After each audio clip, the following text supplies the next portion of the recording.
અમદાવાદમાં ધોરણ 10 અને ધોરણ 12 બોર્ડની પરીક્ષાઓની તૈયારીઓ શરૂ કરવામાં આવી છે। રાજ્યમાં બોર્ડ પરીક્ષા માટે 140 સ્ટ્રોંગ રૂમ તૈયાર કરવામાં આવ્યા। આ તમામ સ્ટ્રોંગ રૂમ સીસીટીવીથી સજ્જ કરવામાં આવ્યા। સ્ટ્રોંગ રૂમની બહાર પોલીસ બંદોબસ્ત સાથે કડક સુરક્ષા વ્યવસ્થા છે। જિલ્લા સ્તરે ડીઈઓ કરે છે સતત મોનિટરિંગ। પરીક્ષા દિવસે પોલીસ સુરક્ષામાં પ્રશ્નપત્રો સેન્ટર સુધી પહોંચાડવામાં આવશે।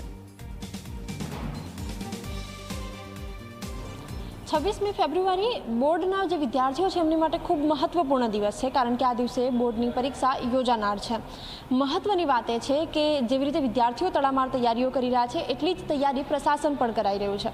હાલ જે પોલીસ ચુસ્ત બંદોબસ્ત હોય, સ્ટ્રોંગ રૂમની વ્યવસ્થા હોય કે પછી સેન્ટરો ઉપર તમામ જે વ્યવસ્થાનું આયોજન કરવાની વાત હોય, તમામ વ્યવસ્થાઓ પાછળ પ્રશાસન તૈયારીઓ કરી રહ્યું છે। અત્યારે હાલ જે દ્રશ્યો જોઈ રહ્યા છો એ સ્ટ્રોંગ રૂમના છે કે જ્યાં જે પ્રશ્નપત્રો છે એ સીલ કરીને મૂકવામાં આવે છે અને પોલીસ પણ ચુસ્ત બંદોબસ્ત રાખીને તેની જે સુરક્ષા છે એની જાળવણી છે એ કરી રહ્યા છે। મહત્વની વાત એ છે કે આ પરીક્ષા સીસીટીવીની નજરમાં જ લેવાતી હોય છે અને કોઈ પણ કચાશ ન રહી જાય તે પ્રકારની વ્યવસ્થા કરવામાં આવી રહી છે। રાજ્યમાં કુલ 140 જેટલા સ્ટ્રોંગ રૂમ તૈયાર કરવામાં આવ્યા છે અને ચાપતો બંદોબસ્ત પોલીસનો ગોઠવવામાં આવ્યો છે।